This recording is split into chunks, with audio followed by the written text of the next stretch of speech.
دیکھیے میرا موقف یہ ہے کہ نماز میں رفع الدین کرنے چاہیے یا نہیں. جی یہ سوال ہے. ہاں تو آپ جی بتائیں آپ. جی آپ یہ تو بتائیں. سوال ہے، موقف بتائیے بھائی، یہ تو سوال ہے، موقف بتائیے، موقف بتا دیں تب ہمارے آپ بات کریں گے. آپ کا کیا نقطۂ نظر ہے وہ بتا دیجئے تو بات کریں. میرا مطلب یہ ہے کہ جیسی نماز میں اللہ کے رسول نے حکم دیے کہ رفع الدین کرو، اور ایک جگہ مطلب حدیث میں یہ بھی ہے کہ امام ابو حنیفہ رحمۃ اللہ نے جیسے نماز پڑھی ایسی پڑھو. تو یہ دونوں میں سے آپ سے پوچھنا ہے کہ دونوں میں سے کس حدیث پہ عمل کرنا چاہیے. دوسری حدیث کیا پیش کی آپ نے؟ کہ اللہ کے رسول صلی اللہ علیہ وسلم نے جیسے صحیح بخاری کی حدیث کے اندر ہے کہ جیسے میں نے نماز پڑھی ایسی نماز تم پڑھو. تو پھر صحیح. امام ابو حنیفہ رحمۃ اللہ نے جو نماز پڑھی، تو یہ دونوں حدیث میں سے کون سی حدیث صحیح ہے جو آپ بتا سکتے ہیں؟ دونوں حدیثوں میں ٹکراؤ کہاں ہے؟ آپ نے 2 حدیثیں پڑھی ہیں، دونوں میں ٹکراؤ نہیں ہے نا. اللہ کے نبی صلی اللہ علیہ وسلم نے رفع الدین کیا، ایک حدیث ہے. دوسری حدیث ہے اللہ جی کے نبی صلی اللہ علیہ وسلم نے فرمایا کہ جیسے میں نماز پڑھتا ہوں ویسے نماز پڑھو. تو دونوں میں ٹکراؤ کہاں ہے؟ دونوں میں کوئی ٹکراؤ نہیں ہے، حدیثوں کا کوئی مسئلہ نہیں ہے. وہ تو امام ابو حنیفہ رحمۃ اللہ کی بات ٹکرا رہی ہے نا، حدیثوں میں کوئی ٹکراؤ نہیں مائک ہے. کے قریب آئیے شیخ. جی تو ہم اچھا میری آواز نہیں آ رہی؟ ایک منٹ. جی کم آ رہی ہے، تھوڑا سا اور اچھی سے آنا چاہیے. میں یہ کہہ رہا ہوں بھائی صاحب کہ آپ جو 2 حدیثیں پیش کر رہے ہیں نا، دونوں حدیثوں کا آپس میں کوئی ٹکراؤ نہیں ہے. امام ابو حنیفہ رحمۃ اللہ کی جو حوالہ آپ دے رہے ہیں وہ ٹکرا سکتا ہے، لیکن حدیثوں میں کوئی مسئلہ نہیں ہے. تو حدیثوں پہ عمل کریں گے نا. امام صاحب کا قول حدیث کے خلاف ہے تو حدیث پہ عمل کریں گے. آپ کو جب خود معلوم ہے کہ حدیث میں ایسا ہے تو حدیث پہ عمل کریں گے. بھائی آپ حضرات کہتے ہیں کہ امام ابو حنیفہ رحمۃ اللہ نے خود کہا ہے، آپ لوگ کہتے ہیں اس اسٹریم میں کئی بار کہہ چکے ہیں کہ امام ابو حنیفہ رحمۃ اللہ نے کہا ہے کہ اگر کوئی بات میری حدیث کے خلاف ہو جائے تو حدیث کو لینا. تو خود امام ابو حنیفہ رحمۃ اللہ کی نصیحت کے مطابق آپ کو جب پتا ہے کہ حدیث میں ایسا ہے تو حدیث کو لینا چاہیے. جی تو جیسے حدیث میں لینا چاہیے، تو پھر جو امام ابو حنیفہ رحمۃ اللہ نے جو نماز ایسی پڑھا ہے، پھر مطلب یہ جیسے ہم ایسی پڑھتے تو یہ ہماری نماز کا درست نہیں ہے، یہ پوچھنا تھا. بھائی یہ تو ایک دوسری طرف ٹاپک جا رہا. نماز کا حکم کیا ہے، یعنی بغیر رفع الدین کے کوئی نماز پڑھتا ہے تو اس کا حکم کیا ہے. کیا یہ بہتر نہیں ہوگا کہ حکم کی طرف نہ جاتے ہوئے یہ دیکھ لیں کہ ثابت کیا ہے، اس پر ہم بات کریں. آپ اگر اصرار کریں گے تو ہم حکم بھی بتا دیں گے، لیکن کیا یہ بہتر نہیں ہے کہ ہم اس پر بات کریں گے کہ ثابت کیا ہے. تو جیسے ثابت تو یہ ہے کہ اللہ کے رسول نے رفع الدین سے نماز پڑھی. اب جی صحیح بات.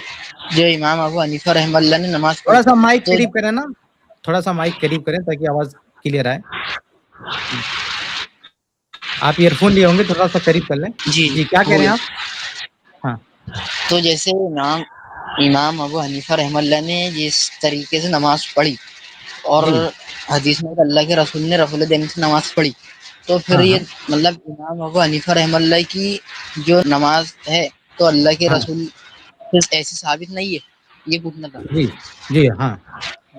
یہ جو رفع الدین نہ کرنا ہے رکوع سے پہلے اور رکوع کے بعد، تو جی یہ جو طریقہ ہے بغیر رفع الدین کے پڑھنا رکوع سے پہلے رکوع کے بعد، تو یہ طریقہ اللہ کے نبی صلی اللہ علیہ وسلم سے ثابت نہیں ہے. تو پھر ہم ایسی پڑھتے تو پھر ہماری نماز کیسی ہوئے گی پھر؟ جی آپ حکم کی طرف جا رہے ہیں، مطلب حکم جاننا چاہتے ہیں یا جاننا چاہتے ہیں کیا ثابت ہے کیا نہیں. حکم چلیے میں بتا دیتا ہوں آپ کو، آپ بار بار حکم کی طرف اشارہ کریں. جو پہلا رفع الدین ہے، پہلا جی جو پہلا رفع الدین ہے اس کو آپ کرتے ہیں ہاں جی تکبیر بالکل. تحریم والا. جی جی اگر کوئی وہ رفع الدین نہ کرے تو اس کا کیا حکم جی ہے؟ اگر کوئی وہ نہ کرے تو اس کا کیا حکم ہے؟ تو وہ یہ نہیں کرے گا تو اس کی نماز ہی کیسے ہوئے گی؟ پہلی تکبیر تحریمہ کے وقت ہی وہ رفع الدین نہیں کرے گا، اس کی نماز کیسے ہوئے گی پھر مکمل؟ یعنی آپ کے بقول اس کی نماز نہیں ہوگی، جو پہلا رفع الدین چھوڑ دے گا اس کی نماز نہیں ہوگی. تو بھائی جی جہاں پہلا رفع الدین ہے نا میرے بھائی جس حدیث میں، جی وہ آگے اگلا جی رفع الدین بھی ہے. تو پہلا جی چھوڑنے کا جو حکم ہوگا آپ کے بقول وہی دوسرا بھی حکم ہونا چاہیے کہ اس کی نماز نہ ہو. میں نہیں کہہ رہا ہوں، مطلب آپ کے بقول آپ پہلے رفع الدین کی اتنے پابند ہیں کہ آپ کہہ رہے ہیں کہ اگر کوئی وہ چھوڑ دے گا تو اس کی نماز نہیں ہوگی. تو جی آپ کے کہنے کے مطابق آپ کے اصول سے تو حکم یہی بنتا ہے کہ وہ جو اگلا چھوڑ دے گا رکوع والا اس کی بھی نماز نہیں ہوگی. میں نہیں کہہ رہا ہوں، آپ کا اصول کہہ رہا ہے. جی تو پھر یعنی جیسی اللہ کے رسول نے رفع الدین کرایا تو ہاں پھر ہاں اگر ہم یہ نہیں کریں گے تو جیسے آپ نے بتایا میرے نزدیک، تو جیسے اگر ہم یہ نہیں کریں گے تو پھر ہماری نماز بھی درست نہیں کہلائے گی، دوسرا والا۔ بھائی وہ تو میں نے آپ کے حساب سے بتا دیا، لیکن چلو تھوڑی دیر کے لیے مان لیتے کہ نماز ہو جاتی ہے، چلو مان لیتے ہیں جی نماز ہو جاتی ہے۔ دیکھیے بلکہ اور میں تھوڑی سی تفصیل سے بتا دوں کہ اگر کسی کے سامنے اللہ کے نبی صلی اللہ علیہ وسلم کی حدیث واضح ہو گئی اور اسے پورا یقین ہے کہ یہی ثابت ہے، یعنی وہ عالم ہے، سمجھدار ہے، اس کو پتا ہے کہ رفع الیدین ثابت ہے، اسے پورا یقین ہے کہ یہ چیز صحیح سند سے ثابت ہے اور رفع الیدین چھوڑنا یہ ثابت نہیں ہے، پھر بھی وہ اس کا انکار کرتا ہے، رفع الیدین جو ثابت ہے اس کا انکار کرتا ہے کہ میں اس کو نہیں مانوں گا، تو نماز کا صحیح ہونا دور کی بات میرے بھائی، اس کا ایمانی صحیح نہیں ہے، اس کا اسلامی صحیح نہیں ہے، کیونکہ وہ حدیث کا انکار کر رہا ہے۔ لیکن اگر کوئی شخص عالم نہیں ہے، سمجھدار نہیں ہے، کسی امام کی تقلید کر رہا ہے، اس کو بحث و مباحثے میں نہیں آ رہا ہے اور وہ رفع الیدین نہیں کر رہا ہے، تو ہم یہ نہیں کہیں گے کہ منکر حدیث ہے، ہم یہ نہیں کہیں گے کہ اس کا اسلام جو ہے درست نہیں ہے، ہم یہ کہیں گے کہ اس کی نماز ناقص ہے، اس کی نماز میں عیب ہے۔ ایک آدمی جو یہ ہم کس کے بارے میں کہہ رہے ہیں، اس کو جو آپ کی طرح تحقیق نہیں کر رہا ہے، ایسے امام حنیفہ رحمہ اللہ کے حوالے سے اس نے عمل کرنا شروع کر دیا، تحقیق نہیں کیا، یا کسی نے اس کو سکھا دیا، زیادہ سمجھ نہیں ہے، اس کا یہ حسن ظن ہے کہ شاید یہی ثابت ہے، وہ اپنے اعتبار سے کیا سمجھتا ہے کہ یہی طریقہ صحیح ہے، تو ہم یہ نہیں کہیں گے بھائی وہ کافر ہو گیا، منکر حدیث ہو گیا، نہیں، اس تقلید کر رہا ہے، مقلد ہے، انجان ہے، لیکن یہ تو ہم کہیں گے کہ اس کی نماز ناقص ہے، ہم یہ کہیں گے کہ اس کی نماز سنت رسول کے مطابق نہیں ہے، ہم یہ بھی کہیں گے کہ اس کی نماز میں جو رفع الیدین کا جو ثواب بنتا ہے اس ثواب والا عمل نہیں ہے اس کی نماز میں، یہ ہم کہیں گے اس کی نماز ادھوری ہے۔ جی بھائی آپ صاحب۔ کے نزدیک،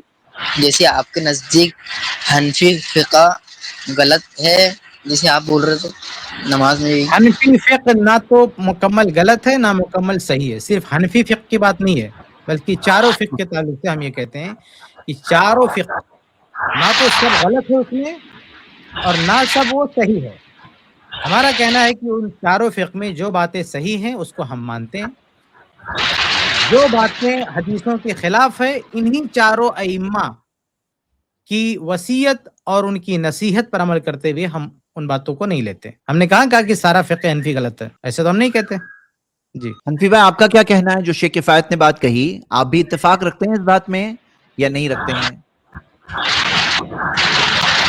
ہم، جیسے میں یہ بول رہا تھا کہ آپ چاروں اماموں کی تقلید کرتے یا نہیں، آپ جو ایک یہ منٹ بتا۔ ابھی جو آپ نے کہا حنفی نہیں، فقہ آپ کہتے ہم ہیں کسی کو غلط ہے، نہیں کرتے، کفایت ہم نے بات چاروں بھی کو کیا۔ مانتے ہیں، ہم چاروں اماموں کو مانتے ہیں، چاروں کی عزت کرتے ہیں، چاروں کا احترام کرتے ہیں، اپنے سے بڑا مانتے ہیں چاروں کو، لیکن ہم تقلید نہیں کرتے یار، کیا تو ہم تو اتنے ائمہ کو مانتے ہیں نا میں بھائی، ہم میں گنا نہیں سکتا، یعنی سینکڑوں ائمہ ہیں، حدیث کے ائمہ، تفسیر کے ائمہ، فقہ کے ائمہ، یعنی بہت بڑی تعداد ہے ہمارے پاس ائمہ کی، بھائی صحابہ کرام سب کے سب ہمارے امام ہیں، جی محدثین سب ہمارے امام ہیں، مفسرین سب ہمارے امام ہیں، یہ فقہاء سب ہمارے امام ہیں، بہت بڑی تعداد ہمارے پاس اماموں کی الحمدللہ۔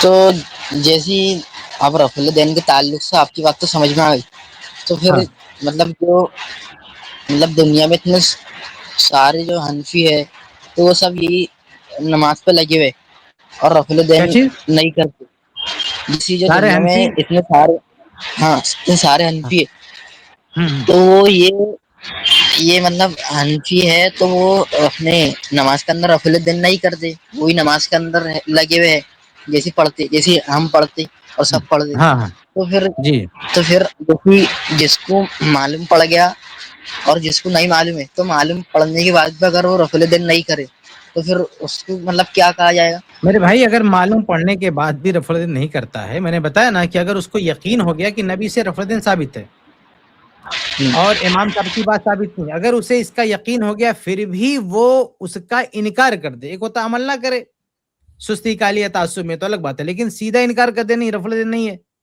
تو بھائی نماز صحیح ہونا دور کی بات ہے، اس کا اسلامی خطرے میں پڑ جائے گا، کیوں اللہ کے نبی صلی اللہ علیہ وسلم کی بات کوئی کیوں نہیں مان رہا جب نبی کی بات آ رہی ہے۔ اور ایک ہوتا ہے مقلد، یعنی غور و فکر نہیں کر رہا ہے، امام حنیفہ رحمہ اللہ کے بارے میں سنا کہ وہ رفع الدین نہیں کرتے تھے، وہ کہتا ہے کہ ہمیں دلیل سے کیا لینا دینا، میں بھی ایسے کروں گا، تو ہم یہ نہیں کہتے کہ اس کے کفر اسلام کا مسئلہ ہے، لیکن ہم کہتے ہیں اس کی نماز میں نقص ہے، اس کی نماز کمزور ہے، یہ ہم کہتے ہیں، اس کو کافر نہیں کہتے، مشرک نہیں کہتے، منکر حدیث نہیں کہتے، ہم کہتے ہیں اس کی نماز کمزور ہے۔ جی اس کی نماز میں سنت نہیں. ہم یہ کہتے ہیں اس کی نماز میں رفع الدین کی سنت نہیں ہے.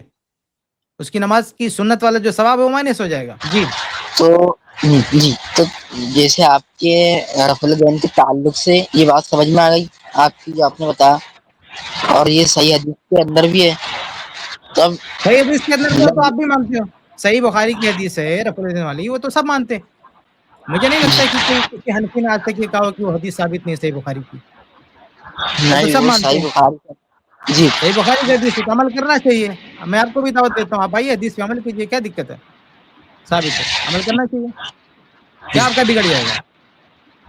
نہیں, کچھ لوگ دقت کہتے ہے ہیں نا, بگڑنے کی آپ کہتے ہیں کہ نہیں, آپ کہہ رہے ہو کہ یہ رفع الدین نہیں کرے گا تو کیا ہو جائے گا. میں پوچھتا ہوں اگر کر لے تو کیا ہو جائے گا, اس کا جواب دیجیے آپ. میں نے تو آپ کا جواب دے دیا میرے بھائی. آپ اہل حدیثوں کے تعلق سے جواب دے دیجیے نا. آپ نے کئی بار گھما گھما کے پوچھا, میں نے جواب دیا. ابھی میں آپ سے پوچھ رہا ہوں کہ ہم رفع الدین کرتے ہیں اہل حدیث ہیں, ہمارا کیا بگڑ گیا بتائیے رفع الدین کرنے سے؟ آپ کا کیا بگڑ گیا وہ میں نے بتا دیا. ہمارا کیا نقصان ہوگا بتائیے. آپ ہم رفع الدین کرتے ہیں, کیا نقصان ہے ہمارا؟ اب وہ صحیح حدیث کے اندر ہے, تو اب ہاں آپ نے جی, صحیح حدیث کو لیا کہ اللہ کے ہاں رسول بالکل, صلی اللہ علیہ وسلم کرتے جی تھے, ہاں تب صحیح حدیث ہاں کے اندر ہے تو آپ کرتے, تو آپ کا مطلب میرے نزدیک تو کچھ بگڑے گا نہیں, ٹھیک ہے. کیونکہ صحیح حدیث کے اندر ہے. تو آپ اب بھی کیجیے, ہم آپ کو بھی دعوت دیتے ہیں کہ آپ بھی رفع الدین کیجیے, کیا بگڑے گا؟ یعنی یہ جب حدیث صحیح ہے, آپ بھی مانتے ہو, ہم بھی مانتے ہیں, پوری دنیا مانتی ہے بخاری کی حدیث ہے, تو اس کو کرنے میں کیا دقت ہے؟ امام صاحب سے نہیں کیا, صرف آپ یہ مانتے ہوئے کہ امام صاحب نے نہیں کیا ہے, اگر آپ عمل کر لو تو آپ کا کیا بگڑ جائے گا بتائیے؟ امام ابو حنیفہ رحمہ اللہ نے روکا تھوڑی آپ کو حدیث پہ عمل کرنے سے, نہیں روکا. امام ابو حنیفہ رحمہ اللہ نے حدیث پہ عمل کرنے سے روکا, نہیں روکا؟ نہیں, وہ انہوں نے نہیں روکا. تو آپ عمل کر لیں, کیا دقت ہے؟ آپ کو تو کرنا اب چاہیے نا, رفع الدین پہ عمل کرنا چاہیے.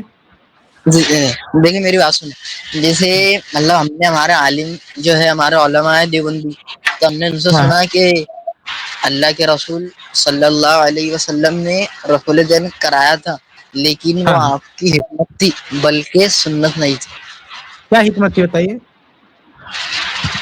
مطلب حکمت تھی کہ اللہ کے رسول نے اپنے مطلب زمانے میں, پہلے زمانے میں کرایا تھا, اور پھر ہاں ٹھیک ہے, تو جب کیا آپ حکمت تھی خدا کھل کے بتائیے نا, کیا حکمت تھی جو آپ کے علماء بتاتے ہیں, کیوں مطلب کرایا ہمارے تھا علماء جیسے ہمارے علماء یہ بتاتے کہ اللہ کے رسول نے ان کے پہلے زمانے میں کرایا تھا یہ رفع کیوں؟ الدین. تو کیا حکمت تھی, وہ حکمت بتائیے جو آپ نے کہا نا, حکمت کیا تھی جو آپ کے علماء کیا بتاتے ہیں؟ آپ مجھے ہمارے سامنے رکھیے, تب تو ہم کچھ سمجھا پائیں گے, آپ کو جواب دے پائیں گے. وہ کیا حکمت تھی, کھل کے شیئر کیجیے نا یہاں پہ. جی حنفی بھائی بتائیے کہ وہ کیا حکمت ہے, تاکہ ہم کچھ وضاحت کر سکیں کہ اس حکمت کے تعلق سے ہماری کیا جانکاری ہے, ہم کیا اس حوالے سے کیا موقف رکھتے ہیں. تو آپ جب شیئر کرو گے تبھی تم کچھ کہہ پائیں گے.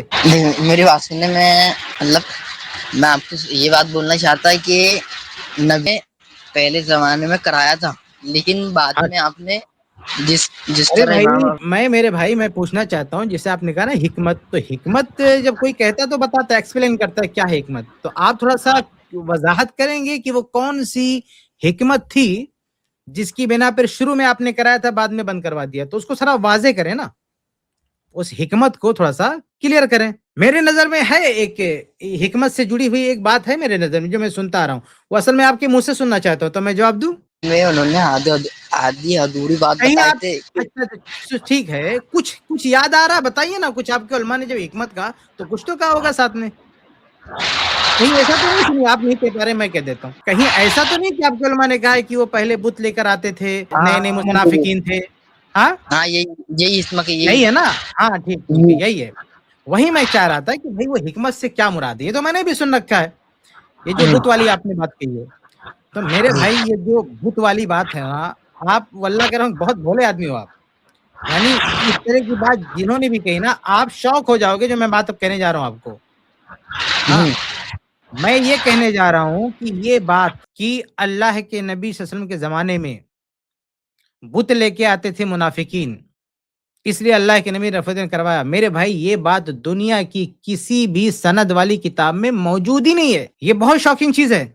مجھے حیرت ہے کہ آپ لوگوں کو کیسے آپ کے علماء بتا دیتے ہیں. ہماری اسٹریم میں آ کے بتائیں نا, ایسے لوگوں کو آپ لے کر آئیے ہماری اسٹریم میں, دیکھتا ہوں یہاں کیسے ان کی ہمت ہے بولنے کی. نہیں بول پائیں گے نا, آپ کو جو بات میں کہنے جا رہا ہوں اس کو جا کے ویریفائی کیجیے گا. جن علماء نے آپ کو بتایا نا آپ کے, ان علماء سے کہیے کہ فلاں شخص یہ کہہ رہا ہے کہ دنیا کی کسی بھی سند والی کتاب میں, یہ صرف کتب ستہ کی بات نہیں, کتب ستہ کے علاوہ جتنی بھی حدیث کی کتابیں ہیں, چاہے وہ معاجم ہو, مسانید ہوں, مصنفات ہوں, اجزاء ہوں, جتنی بھی سنن ہوں, جتنی بھی کتابیں ہیں دنیا میں اس وقت, جتنی بھی کتابیں موجود ہیں سند والی, کسی ایک بھی کتاب میں یہ بات نہیں لکھی ہوئی ہے کہ بت لے کر آتے تھے نا, کسی ایک بھی سند والی کتاب میں نہیں لکھی ہوئی.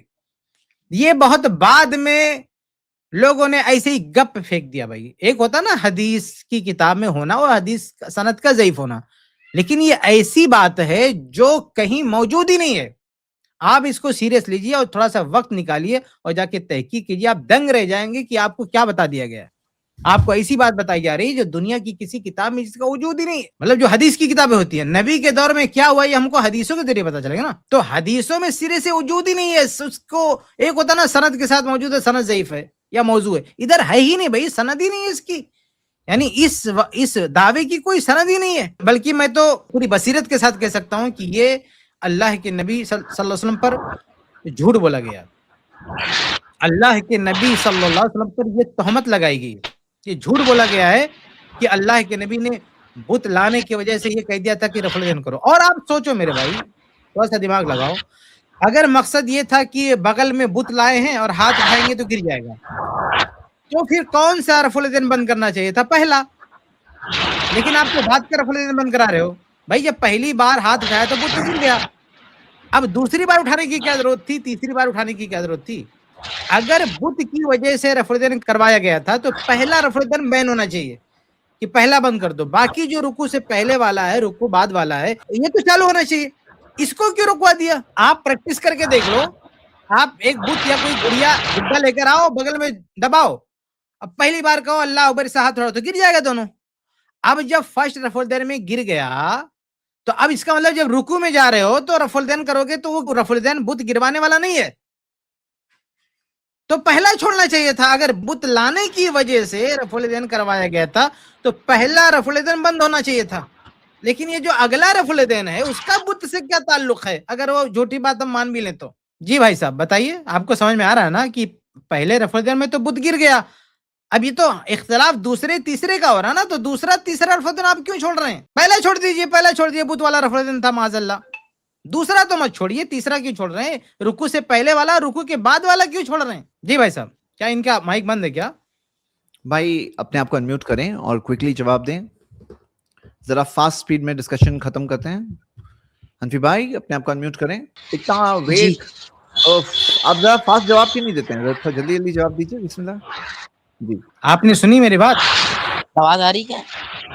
ہاں آ رہی کیا ہے آواز آ بھائی. رہی ہے بتائیے. جی جی, یہ اصل میں ہمارے جو عالم ہے ادھر کے, مطلب ہمارے کیسے بند ہوگی ان کی آواز؟ زید بھائی ان کی آواز چالو کیجیے. نہیں یہ خود ہی بند کیے ہیں. حنفی بھائی بائی مسٹیک آپ نے شاید بند کر دیا اپنے آپ کو. حنفی بھائی آپ چلیے ان کو دوبارہ دعوت دے دیجیے, دوبارہ آ جائیں.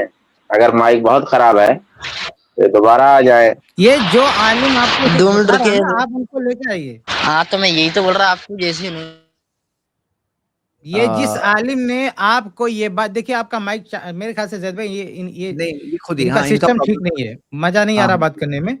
جی جی جی ٹھیک ہے. آپ تو ایسا کیجیے کہ یا تو تیاری کر کے آئیے یا ان عالم کو لے کر آئیے جن عالم نے آپ کو سب بتایا نا, آپ ان کو لے کے آئیے. بلا وجہ آپ کو پریشان کر رہا ہے, ان سے کہیے کہ آپ خود چلیے وہاں بات کرتے ہیں, آپ ان کو لے کر آئیے اگلی اسٹریم میں. ہاں چلیے شکریہ, جزاک اللہ خیر. السلام علیکم ورحمۃ اللہ وبرکاتہ. کیا آپ کو پتا ہے آئی پلس ٹی وی کے جو مختلف پروگرامز آپ تک پہنچتے ہیں, دینی programmes, Islamic programmes, research programmes, علمی پروگرامز, یہ سارے پروگرامز کو آپ تک پہنچانے میں کئی اخراجات ہوتے ہیں. علماء جو اپنا وقت دیتے ہیں اور بہت سارے ایسے کاسٹ جو بیہائنڈ دا سین ڈپارٹمنٹس ہوتے ہیں جو علماء کے علم کو آپ تک پہنچانے میں ذریعہ بنتے ہیں, جیسے technical staff, editors, animators, social media staff, support staff. Technology کا بھی کاسٹ ہوتا ہے, premises cost, travelling cost, equipment. ایک پروفیشنل اسٹوڈیو کو مینج کرنے میں, ایک ٹیم کو مینج کرنے میں بہت سارے کاسٹ ہوتے ہیں. میں آپ کو بھی ابھارتا ہوں کہ آپ بھی اس کام میں ضرور سپورٹ کریں. آئی پلس ٹی وی میں اپنا تعاون ضرور پیش کریں. جزاک اللہ خیر. والسلام علیکم و رحمۃ اللہ.